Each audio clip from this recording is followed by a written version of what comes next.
Good evening and welcome to From the 80s View. I'm your host, Dr. Cedric Brown. Today, I had a guest that was going to be with us, but he couldn't make it. And I just want to send out prayers and thoughts with him and his family because there was an emergency and he'll be with us in another episode. But so the show goes on, right? And we have to do what we have to do because we're trying to, make sure that we put good content out on the show. And Jay, if you can bring up that graphic, the show's graphic for me, please, that'd be great. Um, well, what we're going to do today is we're going to talk about um, NIL, name, image, and likeness today. It's something that is ongoing all the time. The new House settlement with the NCAA has not been fully adjudicated. It's been something that is probably going to stay in the courts for another 6 months or so. So we should have something April at the beginning or the middle of April of 2025. But some of the topics we're going to talk about today are what are collectives, right? Everybody asks what the collectives are, what they are.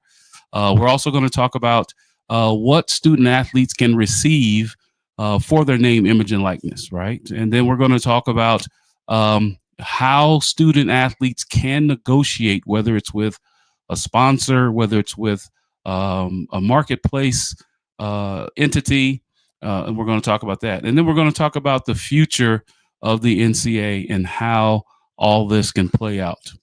These topics and more on From the 80s View. Let's get it.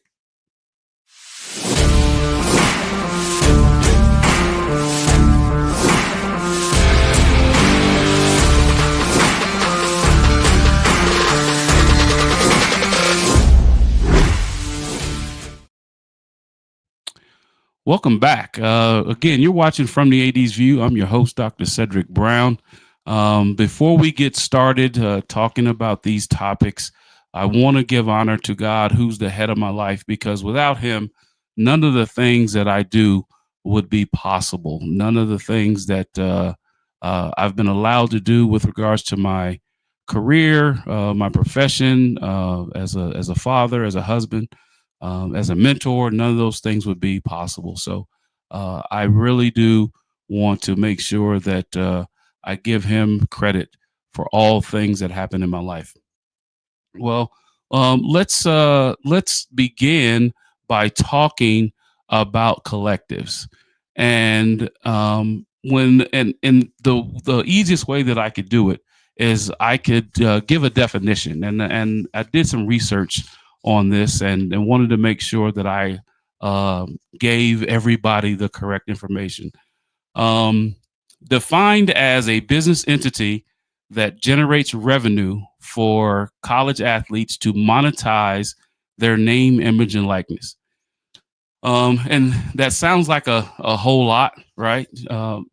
What it really means is it gives the student athletes that are participating today all the way back to about 8 years ago, I think, believe about 2016 or so.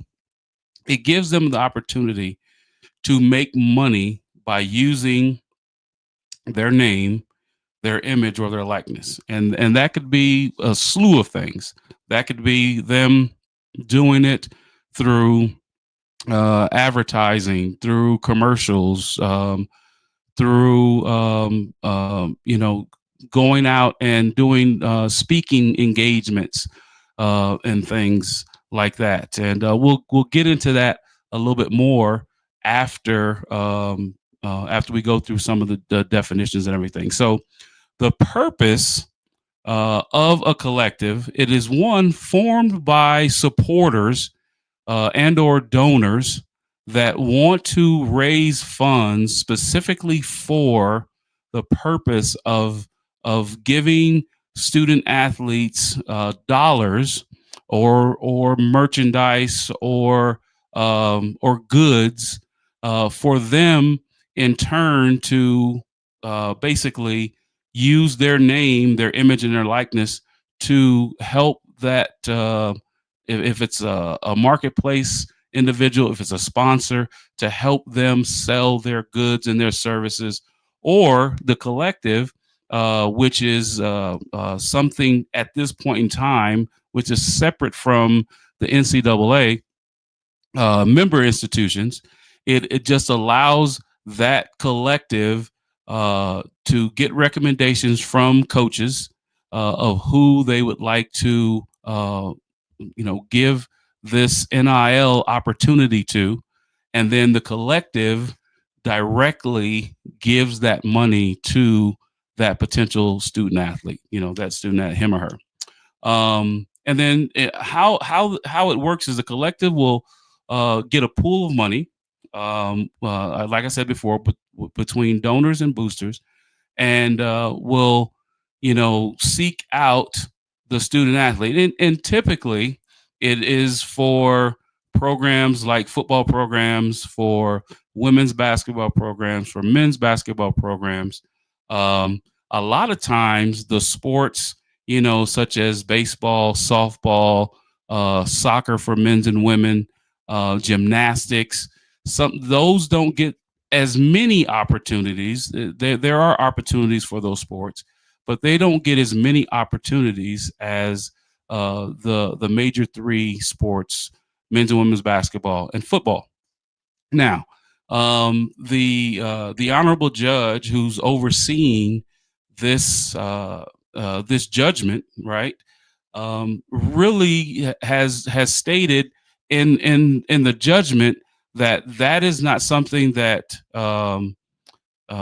she is necessarily concerned with, right? She just wants to make sure that the NCAA and the member institutions come together uh, to put together the best type of package that can be given for the student athletes. And there's so much that's intertwined in this settlement, right? You have different tiers. We have the FBS level, right? The Power Four, or autonomy schools, as they're referred to, and then we have the Group of Five, which is right below the autonomy schools, and then you have the FCS, right, which are those mid-major type of schools that may have lower budgets, right?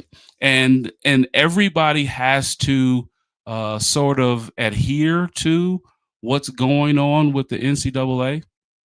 Um, and then there's different pockets, right? You can opt in, you can opt out, and some of those things are um, kind of intricate to each one of the institutions, right?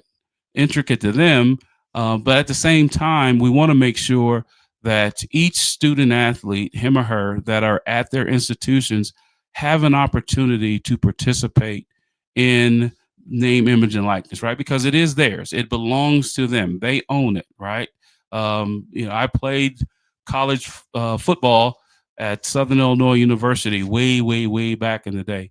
And in doing so, we didn't have that opportunity, right? I wish we would have had that opportunity to market ourselves as we played for the institution that we played for, that we had an opportunity to market ourselves, but we don't. I didn't, right? And now that the student athletes come along now, they are smarter than we were, right? With all the social media and all the technology and things like that, they have the opportunity to do those things, and so very happy for them in doing so right now, right? It's just we need to. It feels like it's kind of the wild wild west, right? We think that we have some form of organization around it, and then something else pops up, right? Because somebody didn't think about it the same way that they would have thought about it before. Um, but it's a work in progress, right? We're all working together, and the one thing that we're doing is we're trying to make sure that we are servicing and providing service for these student athletes, and so that they can be the best versions of themselves when they come out of school, right? And so the last thing about the collective is the funding, right? And so you'll have fundraising efforts through the athletic side that can help with that, right? That can reach out to donors and supporters, and if they don't want to donate directly to the sports, a specific sport, then they can put the money into the collective. And then the collective it's a separate entity, as I said before. It is a nonprofit that strictly raises funds for the purpose of the NIL. Now, uh, looking at the landscape of this house settlement, there seems to be uh, a, a push that at some point in time the NIL is going to reside inside of the Department of Athletics, right, for each NCAA member institution. Now, the caveat is that we, the institution, right, cannot use state funds for NIL, right? It's only funds that are raised for the purpose. It can't be, line item dollars that are put in by the state or by the institution, and it shouldn't be, right. It should be funds that we go out and raise because those are taxpayer dollars, and taxpayer dollars should be looked at, looked after very well, right? And we should be good stewards of those funds that we receive from the state government or the federal government and our institution. So there are subscription models, right, that can occur to do funding here, sponsorships and donations, right, from donors, and those dollars go into that collective, and then the collective has their board members or their executives that oversee that, and then what they do is they sit down with coaches and say, hey, listen, this is what we've raised for women's basketball. Who are the student athletes that you already have, or who are the student athletes that will be your prospective student athletes that you want to have um, in with NIL. And then once they have made that determination or identified those student athletes, then the collective will reach out to them and make whatever that offer is to them. And who's eligible for this? Any student athlete that is under the NCAA bylaw, right? Eligible. Amateur, they go through the amateurism requirements, and then they fall within the NCAA bylaws. They are eligible, both men and women. Um, so as I was talking to my producer earlier today, and just thinking that NIL is something different, right? And we always talk about the purity of the game, or the purity of competition at this level that we're at right now. Because when you get into the pros is really, really, in a sense, about profit and about making money, right? Whereas at our level, right, it's mainly and supposed to be about the scholarship of the students, and then the athleticism or the competition of the student. And I truly hope that we, as um, the governing body, or the ones that are in service of the student athletes, that we really do a good job of thinking things through, so we can make this situation as special for the student athletes as possible. Right, they're going to be able to compete over 10 semesters, right, and they're going to be able to have 8 semesters to compete, and we want to make sure that they're having the best possible experience that they can have. Our staff always talks about student success and the overall student athlete experience. And if those things aren't are working in concert with one another, then we are definitely doing a disservice to our student athletes.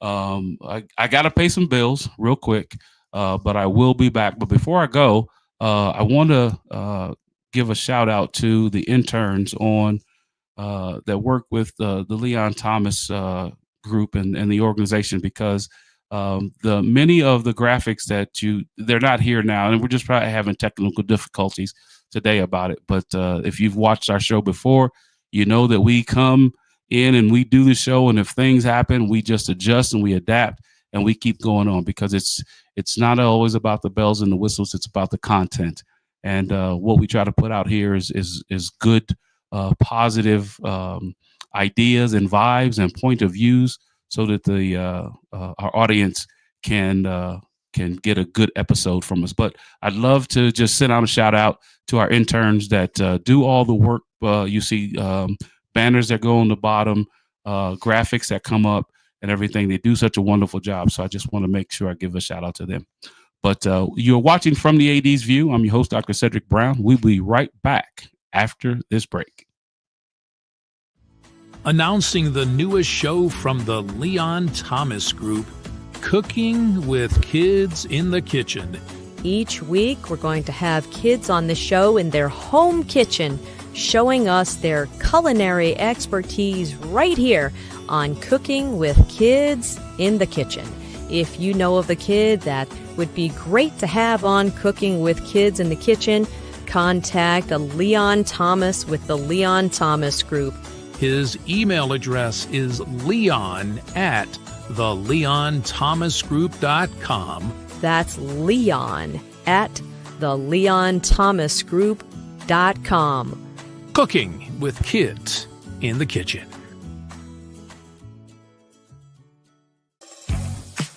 At Rod's Car Repairs, we work on all cars, old cars, new cars, and your car. Car Repairs by Rod.io.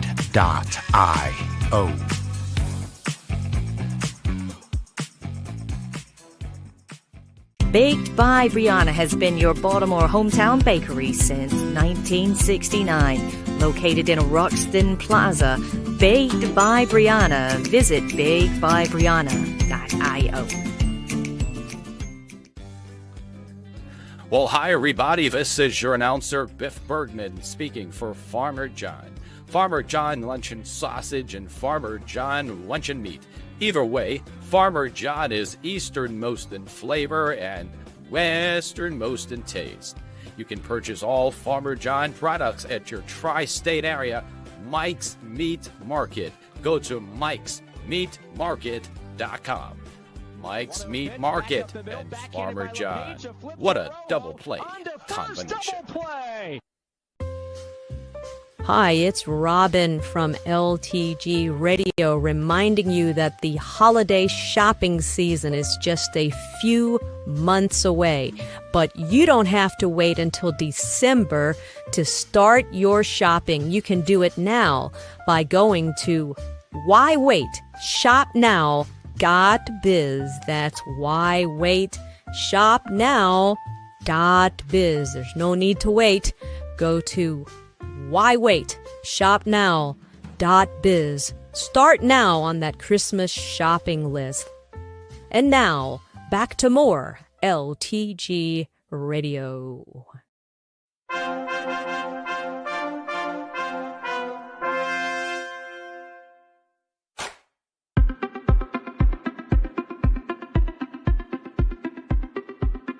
I'm Leon Thomas with the Leon Thomas Group.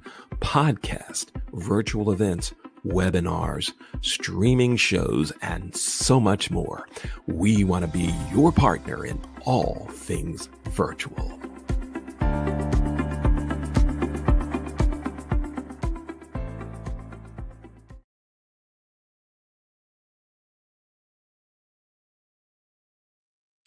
Welcome back to the show. Before we get started and talk about the rest of the topics, I want to talk a little bit about my book.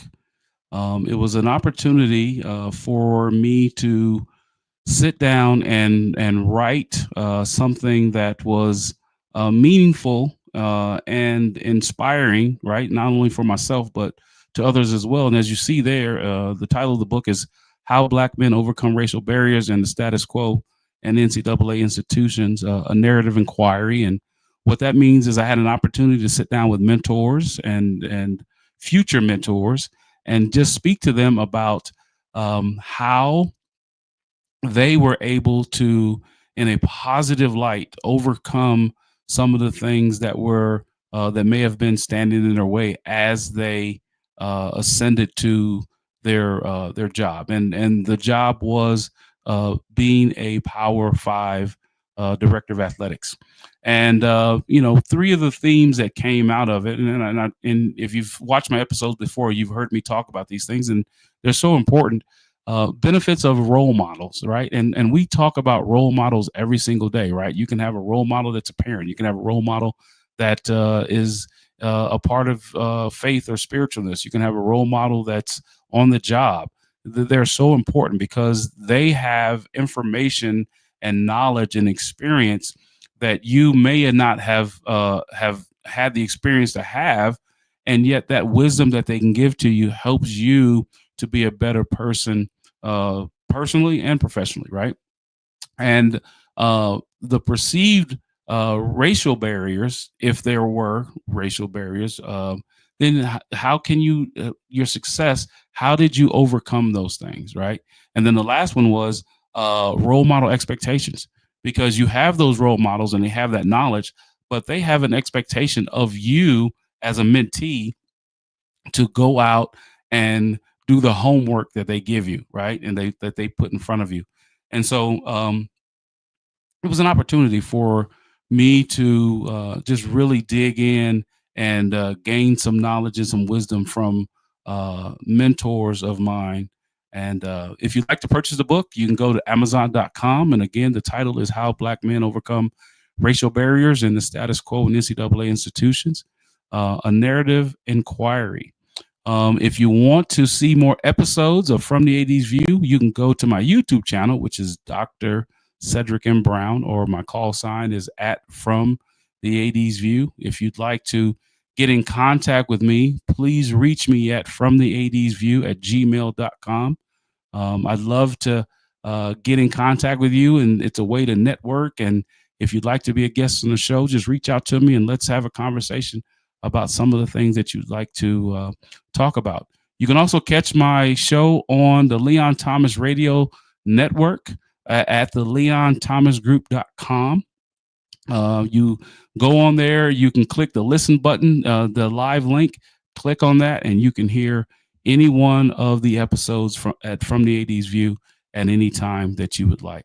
Our show airs Sunday evenings live at 7:05 Central, 8:05 Eastern Standard Time. And I'd love to hear from you all for any, conversations that you'd love to have. Very easy conversations, safe spaces, because I believe that everybody has a voice and everybody should have that voice be heard at some point in time. But as I wrap up the show, I am in the state of Utah, and the state of Utah kind of took on some aspects of NIL, right? And it was specifically, I believe, in my opinion, it was for the protection of the individual, the student athlete, right? And so some of the things, we have a bill. It's the House Bill 202. And there are just a few requirements that we have for our student athletes that they have to do with regards to NIL. So one, they have to disclose any deal or any contract that is over $600, right? They have to do that. They have to. They're going to get written notification from the university to make sure that they are complying with university policies, right? And then we're going to make sure from the internal side that they're complying with anything that is dealing with the NCAA and the compliance. One thing is that in the state of Utah, there can be no endorsing of alcohol, tobacco, marijuana, anything like that. No endorsing of that. So if there is a deal or contract that has any of those things in it, we do not allow our student athletes in the state of Utah to do that, right? And that's a protection for the institution and for the student athlete. And then last but not least, like I said before, no use of public funds for NIL. So all the monies, all the funding that comes to the collective is monies that they have raised, right? They've gone out and they've talked to partners, or they've stewarded relationships so that the funding for name, image, and likeness can come in, so that we can hopefully, keep our student athletes here, because we've recruited them, right? We've wanted our student athletes. We went out, our coaches went out, did a lot of homework, did a lot of, thinking and observing, right, of those student athletes, and we believe that they are the right fit for our institution, right? And so we want to make sure that those student athletes that we chose, that we want them to be in our institution, in our family, until they matriculate, until they graduate, right? We want them to have that great overall student athlete experience, and we want them to have the student success that we told them that they would have when we recruited them. And so that's very important. I had a question that was asked, can student athletes negotiate their NIL deals? And the answer is yes, they can, right? Whether it be a sponsor or whether it be, a marketing group. There's come to mind, I used to work with a firm called Open Doors, and really good. It was they kind of knew at that time, a few years back, but someone that was really helpful and helping the student athletes understand what the name, image, and likeness piece was when it came out. And so often you have really good people out there that really know about NIL and know what it's about, and want to help the student athletes, want to talk to them about tax responsibility, and talk to them about the things that are going to help them, build their brand and really make sure that they are protected, right? We work with a company called Teamworks, and inside of Teamworks they have an arm called Influencer, right? And what we do is we ask that all of our student athletes, whenever they get deals, and it doesn't matter how big or how small, right? Again, at 600 or more, they have to report that to us. But we ask that they go into Influencer and put every deal that's in there, because they'll track every deal. They'll make sure that everything's there, because at the it's they make money, right? So at the end of the year, that is taxable income, and so they have to make sure that they're taking care of all that as well, right? And so there is some fiscal responsibility and some fiscal education that goes on through Teamworks, and they do a really good job of taking care of student athletes.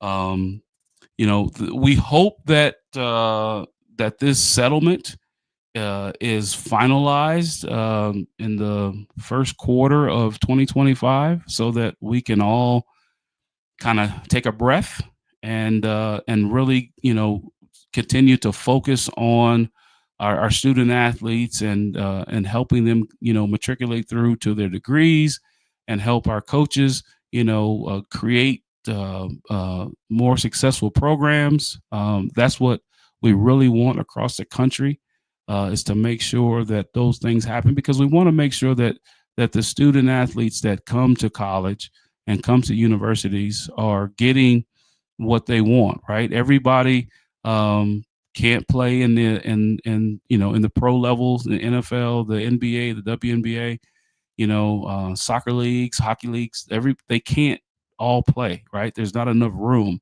The one thing that they can do is they can benefit from having a degree and benefit from being able to be marketable once they get that degree and be able to market themselves and then go on and be entrepreneurial and do the things that we know that they can do, because they are the leaders of our future. And that is very important to me as a sport administrator, that we are self servants. We're servant leaders, I should say. We're servant leaders, and we need to be there for student athletes so that they can stand on our shoulders, right? Because we are here and we're trying to get them to the place that they want to be where they want to get to. But I hope that in the short period of time that I've was able to shed a little light on what is going on with the house settlement, what's going on with NIL, being able to define collective, and what some of the student athletes are able to accept and have for themselves, so that they can build something for themselves outside of being a student athlete. And before I close, I just wanted to say that as I see some of the things that go on in our society today, and I think I mentioned this last week at the closing of the show, is that it doesn't take a lot to smile, right? It doesn't take a lot to smile, and it doesn't take a lot to make someone feel better, right? Because everybody has bad days, right? And it's okay to not be okay some days. But if you have an opportunity to pick somebody up with a smile or a corny joke, or just someone that you hadn't ordinarily said hello to in the morning, and you say hello, that might pick up their day.